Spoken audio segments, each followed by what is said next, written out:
Okay, so welcome back everybody to the class on cognitive biases. Your course on cognitive biases, understanding them. Sometimes they're called cognitive tendencies or logical fallacies. I like to call them allures because I feel like that encapsulates all of those other terms. But anyways, the cognitive biases. Today's lesson is on the misweighting bias. Now, this is one of my favorite biases to talk about because it happens a lot.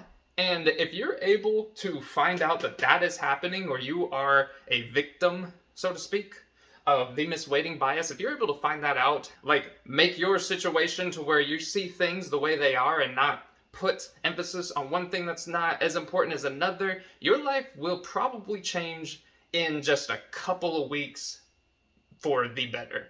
Like, way better. So, what is the misweighting bias? Let's talk about this. So, the misweighting bias can be defined basically as kind of what I said before. You are putting too much effort, focus, and attention on one aspect of any given situation and not enough on another. Okay? So, that sounds simple, all right? But let me give you an example of how this can play out. It's a simple example. Let's say you go to a restaurant. This is something everyone can understand. Here's you, all right? You go to a restaurant, and you pick up, let's say this right here is a bag.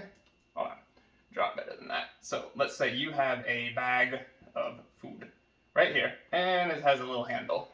You pick up a bag of food from this restaurant. Okay? Check this out.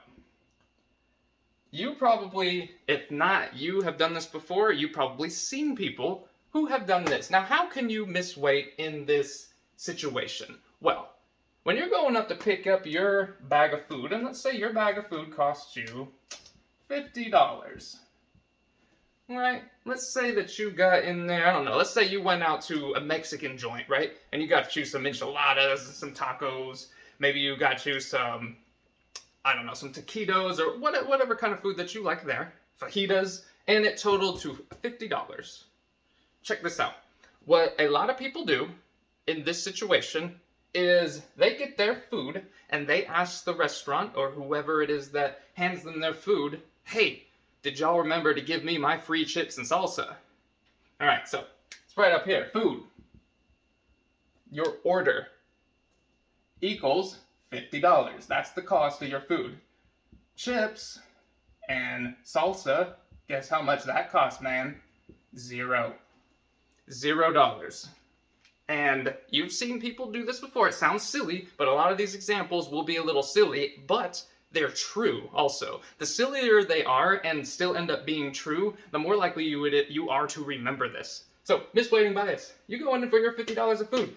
You grab your bag and you're like, hey man, are my chips and salsa in there? Because you got to make sure you get that chips and salsa, that free thing, right? And they're like, yes, your chips and salsa are in there. You peek into the bag, you're like, great, my free chips and salsa are in there, and away I go. You go home. Well, what happens? You get home and you realize that, oh my God, they forgot something out of my bag. They forgot, let's say I had a plate of fajitas that they forgot. And those fajitas, they weren't too cheap, man. Those fajitas cost $20. Fajitas cost $20. All right? And you get home, and so what do you have left over? You have only $30 worth of food. Maybe you got some tacos in there. Maybe you got, like I said before, some enchiladas or some of those like chile relleno or something like that. That's what you have in your bag, but you're missing your $20 fajitas. And you know what a lot of people do? They go, oh, that restaurant, those idiots, they didn't get my order right. I cannot believe this. This right here is misweighting because, and I'm gonna drop a bomb on a lot of y'all who might not want to agree with this, even though if you are a logical person, you will agree with what I am saying here, even if you still want to place the blame on other people. Is the restaurant to blame? Sure they are, to an extent, but guess what? It's your money. You should be checking your food, not checking, this is what you checked for right here. That free chips and salsa. That costs you nothing. If you leave out of there without it, It doesn't matter. It didn't cost you anything. But you did not check for your $20 dish. And it might not be you, but you have seen this happen, right? So this is the misweighting bias. This right here, putting too much emphasis on the little free add-on that you can get. It doesn't have to be chips and salsa. For some places, it's breadsticks. Go to Olive Garden or something. Say, hey man, make sure my breadsticks are in there. But your $20 pasta is missing, and you get home and you don't have it. Now, it sounds silly. It sounds like, and for anybody that's like, well, the restaurant should have just got it right. That is true. But like I said, it is your money. It is your time. I would never put my hands, my money in the hands of another, not even a restaurant, of a business or another person solely. Check your food, right? This situation right here, it's just an example. There are so many different examples of misweighting bias, but this right here, this illustrates exactly what I'm talking about. You misweighted, or the person did. All right, this doesn't have to be you. I'm sure if you're watching this, you're much more, I don't want to say intelligent, but you're much more probably likely to check your food. And if you didn't, you're like, yeah, the restaurant's to blame, but so am I. I should have just checked it. It takes you 10 seconds to pop that bag open and actually look through the whole thing, instead of just getting out of there and going home and you don't have your $20 fajitas. $20 is much more significant than $0. Do you see how that's misweighting? People place way too much emphasis right here on something that matters almost not at all. Nobody goes, hey, I want to go to a Mexican restaurant and because I want chips and salsa. Hey, I'm going to spend $50. But all I want is chips and salsa. Nobody does that. Think about it. When you want Mexican, you want fajitas. You want, I don't know, taquitos. You want tacos. You want fajitas. I said fajitas already. You see what I'm saying, though? You want some chiles rellenos. You want something like that. But the misweighting bias, you can observe this in real life. People will do this. They'll be like, make sure I get that free chips and salsa. And make sure. They check the bag and they look for that and not this. That, right there, is misweighting. Now, the thing about the misweighting bias is this happens in your life in many other ways. It doesn't have to just be going to the restaurant and thinking about, hey, that little bit of extra add-on complimentary thing that I need to make sure I get my breadsticks at Olive Garden or wherever you are. Make sure you have your $20 fajitas or your pastas. Make sure everything is in there. Don't just pop it open and look for that. You can look for that, but why would you not look for this too? Do you see what I'm saying? Here's another one. Like, let's say you go out to, buy a car. What a lot of people will do is they'll want like one feature, like, oh man, I just gotta have a sunroof, right? So here's you go and instead of food, you're going to buy a car. We'll put that right here. This is gonna be a green car, which is actually pretty cool if you think about it. Not too many cars are green. Here's you, and you're going to buy a green car, okay? And you're like, man, but that thing has to have a sunroof here. Let's put something like that.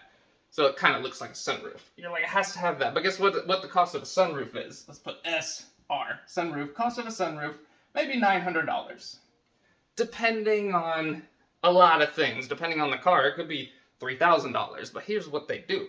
A lot of the times at a dealership, the sunroof doesn't actually cost $900 when you buy it because you need trim, let's say times 3. You need the third trim level of that car in order to get the sunroof. And the third trim level costs you about $5,000 because it doesn't come with just the sunroof. It comes with an upgraded stereo, comes with bigger rims, it comes with like a different color paint. All of which you may or may not care for. And if you don't care for it all, some people will still do this. They'll be like, yeah, I have to have that sunroof no matter what. So they'll be like, we're going to pay the extra $5,000. That's okay, because it's not that much more on the monthly payments, $50 more, $100 more, $150 more. It depends on what your interest rate is and how many months you take it out for and all sorts of things like that. They are misweighting. They are like, hey, because I want a $900 sunroof, I just gotta have it, so it's worth $5,000 to me because my monthly payments are easy. That is misweighting bias. You should be looking at the overall cost of that thing. There's not a sunroof in the world that's worth $5,000. Okay, and if it is to you, you probably, and you can pay that much with good faith, you probably understand misweighting bias already. So I'm just saying, like, you go out and buy a $25,000 car, the sunroof is $5,000. That thing is 20% of the whole price of the car. Do you see what I mean? That is misweighting, and it happens a lot. So if you are in the upgraded version of this course, there's this one, which is like an introductory version, there's an upgraded version. We go a lot more into depth of this sort of thing with numbers, and there's deeper explanations, so get in there if you haven't already. But yeah, so recap. Misweighting bias is when you put too much emphasis on one detail rather than another, which actually should have your attention because it's worth more. It takes more of your energy. It's going to be with you longer, okay? Don't you get a bag of food from a Mexican restaurant and just look to make sure they have your chips and salsa in there. You better be checking that those other items that actually cost you money are in there. So anyways, thank y'all so much for being here for this one, and we'll see you in the next one.